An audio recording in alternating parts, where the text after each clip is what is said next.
Hello and welcome to EUTV. I'm Rebecca. I'm Jenna. And we have something very exciting for you today. We're going on a Scottish adventure in honour of Burns Night and also in the aftermath of Hogmanay, just giving you a taste of a lot of Scottish things. As you can see, it's a lovely day, it's Scottish weather, what better day to film? So we all know it can be so difficult juggling all the things we have going on in our lives, whether that's university, family commitments, Weather.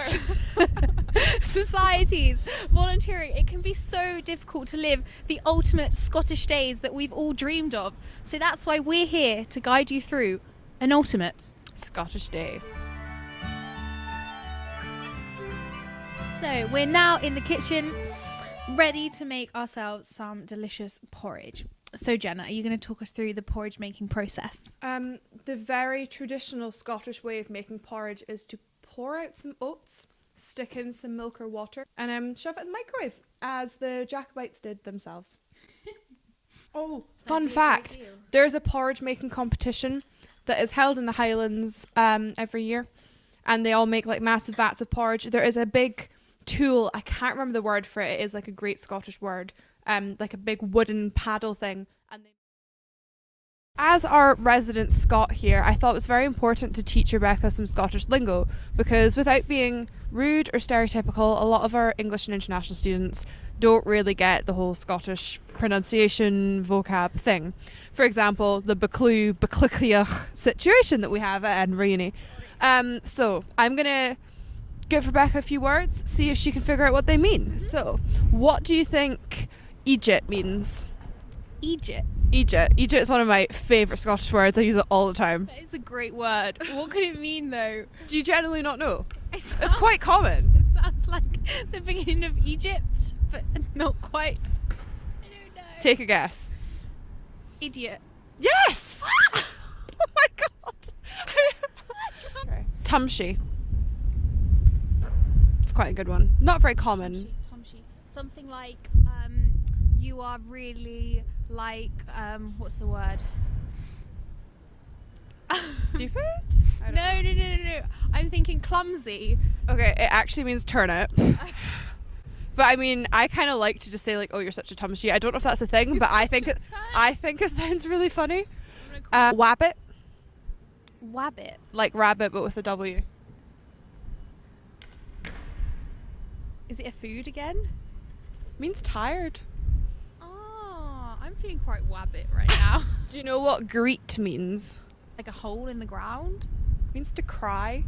Oh. Like if you have a wee greet, you're having a wee cry. Some place names, because I love this. So as we just said, Buccleuch. Buccleuch. That is how you say it, guys. From a true Scottish person, it is Buccleuch. Also, sorry, Murray House, not Moray House. There's a place name outside Glasgow. It's spelt MILNGAVIE. MILNGAVIE. Milngavie. No. One of my favourite ones, a little town near Inverness where I'm from, spelt AVOCH. AVOCH. Och. I mean, I got the sound right. Come on. That was quite an impressive och, to be fair.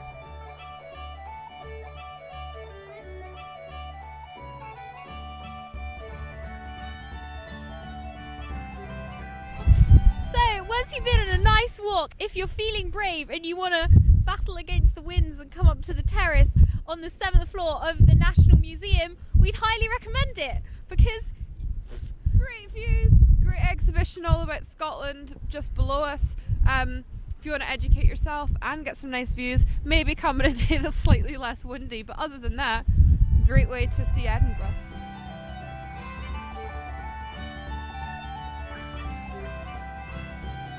So we went on a nice walk around the Royal Mile and tried to find a bagpiper to check off our Scottish checklist of things to see in Edinburgh.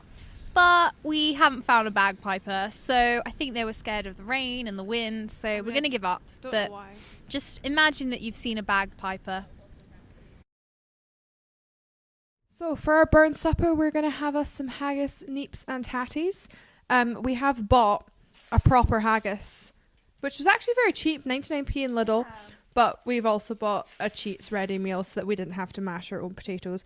For those of you who don't know, tatties are potatoes, neeps are turnips. And haggis, I hate to break this to you in case you love it and you didn't know what you were eating.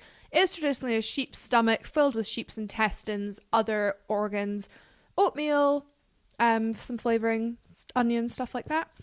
They don't generally actually still use the sheep's stomach. It's now like artificial, but that is where it came from. Still tastes really nice. I am here trying to make our haggis, neeps and tatties look presentable, whereas Jenna is saying just chuck it on the plate and mash it up. That's the authentic way to eat it. When you go to a restaurant, it doesn't come presented like this. It doesn't come out like a cake, it comes out mashed. How many burnt suppers have you had, Rebecca? One. I think we know who's right here. And what else happens on a Burns night? Do you not have a poem by Robert Burns or something? Well, To a Haggis is by Robert Burns. But you have things like Tam O'Shanter, which is a famous Burns poem. People might perform that. Ceilidh dancing. So we're now going to get all snuggled up and watch Outlander. We hope you have enjoyed our guide to how to have an ultimate Scottish day. So it's goodbye from the Tutor and the Sassenach. See you next time.